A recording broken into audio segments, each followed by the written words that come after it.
रसूल पाक ने अपनी जिंदगी का हर लम्हा उम्मत की भलाई और उनकी रहनुमाई में गुजारा। यही वजह है कि आज भी गैर मुस्लिम जब आपकी सीरत पढ़ते हैं तो उनके दिल बदल जाते हैं। डॉक्टर साहब एक गैर मुस्लिम थे।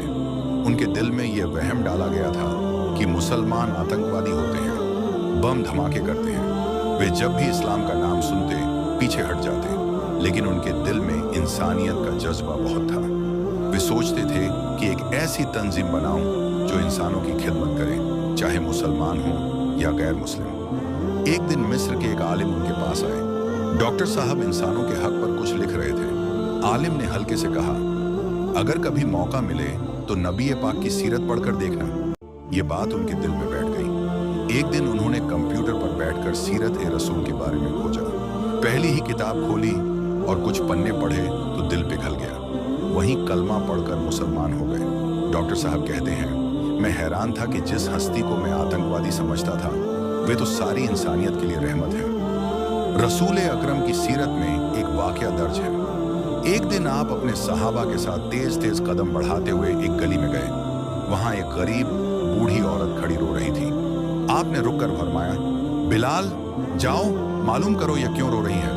वह औरत कहने लगी, मैं गरीब हूँ, यहूदी औरत के घर नौकरानी हूँ, तेल लेने आई थी लेकिन रास्ते में गिर गया, अब खाली हाथ जाऊंगी तो वह मुझे मारेगी। ये सुनकर नबी पाक की आंखों में आंसू आ गए। आपने फौरन हजरत बिलाल को भेजा कि नया तेल खरीद कर लाए।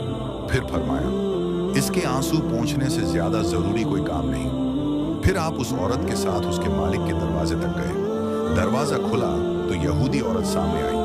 रसूल अकरम ने नर्म लहजे और शर्मो हया के साथ फरमाया, ये बेचारी बेकसूर है, तेल गिर गया था, हमने नया ले दिया है, अब इसे मत मारना। आपके अल्फाज में ऐसी तासीर थी कि वह यहूदी औरत कांप उठी। उसने कहा, आप कौन हैं?